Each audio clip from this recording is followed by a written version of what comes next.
day 127 since delivery. We've been on some trips, so it's been a little bit busy around the house. So it has been a while since I've gotten a video done, but I've got a few small things I wanted to at least show an update on. So last time we were talking about the panel, the lower dash panel, and you'll notice I swapped out the vent covers.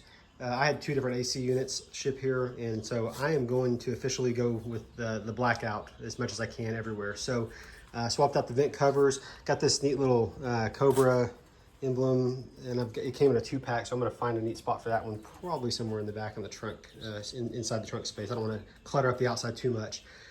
Also, you'll see this knob here. I had shown the knobs before. I got these knobs online, and I think they're going to look nice. They came in a kind of a stainless color, so I've got the others out drying right now before I put them back in, but I'm going to slowly just black out everything. I also got the turn signal steering column kit from IE427, and that turned out to be very easy to install. It really wasn't much at all. I've opted to have the brights for this knob. The horn, you'll actually pull that knob for horn, and then turn signals. So that freed up some stuff on the dash. For one thing, this phone charger, I'm still not sold that I'm going to keep the phone charger there like that. I may go ahead and swap it out for a cigarette lighter, keep it a little bit more traditional, and then I can always plug it into the cigarette lighter. But we'll see. I may like the convenience of having the phone magnetically just mount there for like GPS, things like that. But I do have it mounted to one of the switches, so that should work out well. And then also the courtesy lights. So I'm almost done with all the courtesy light wiring. It goes to the light knob. I turn the light knob all the way to the left. Courtesy lights go on. And how I'm going to do the courtesy lights is one in each foot box. And then the back here, this will be one area, and then the trunk will be one area. So I'm going to put a divider, a metal divider in here. And the reason I'm doing that is because I made a cubby. You've seen a lot of people do this if you watch these videos. Cubby to access for storage. So I'm just going to put a divider all the way across. I'd seen somebody else do that, thought I like that idea. And the third courtesy light, the strip I'm using, will actually serve for both. So it will actually, I've got it under here. That will cover for the trunk, and then for the front space, it'll actually punch through the hole. I'll have a rubber grommet here. It'll punch through and then come around and wrap and be under the bar here. So you won't be able to see the light directly, but it should light up the cubby, the trunk, both foot boxes, and it should do it all at the same time. So I don't want to do a pressure switch or one of those motion switches. I think if I need to get in the trunk, I'll just flip the courtesy lights on and light up the whole thing while I look in the trunk. Okay, so what else have I done?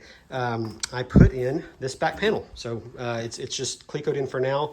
I've got some waterproof marine pile speakers that have a little bitty amps, I think, attached to them. So it should provide some good sound without an actual amplifier. And they'll be hidden behind the seats, so hopefully loud enough to hear, at least when I'm parked.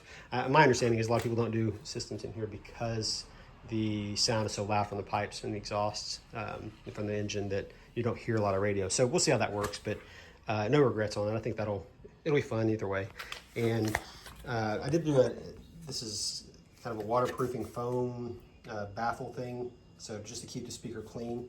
And I will wire it straight up from here into this storage box area. And then I've got a small handheld unit, not a handheld unit, it screws into somewhere, but a small unit that's actually going to provide the stereo portion for the speaker. So it's also Bluetooth, and that's really how I intend to use it. Bluetooth from the phone, like Spotify. My neighbor, I always had his Spotify account. He has recently taken it away, so I guess I'm going to have to bite the bullet and pay for Spotify. But yeah, I'll remotely or Bluetooth over the speaker. So I don't intend to have a dash-facing stereo at all. It's just going to be inside the cubby. I'll be able to reach in there. If I want to turn it up or down from there, I could. Of course, you can do it from the phone. So that, I think, I'm working on side panels now. So I just got this one in. I'm going to do the next one here in just a little bit. Oh, one little thing that I did on my own. I haven't seen anybody do this yet, but I think that I'll be glad I did. I put in zip ties before putting that panel in, because you got to glue the panel and rib the panel in. So I went ahead and put some zip ties. I just put some tape to hold them in place for now.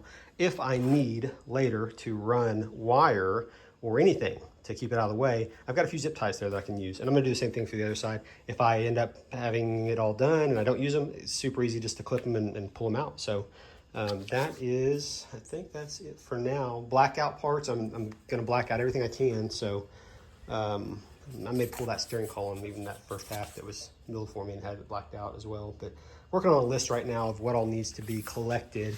There are a couple people online I found that put some lists together of all the items to think ahead.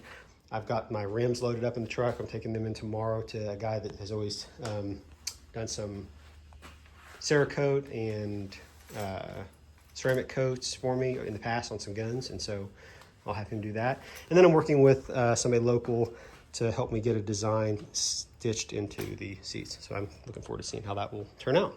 So that's it for now. What I say, we're day 127 and moving forward. See you next time.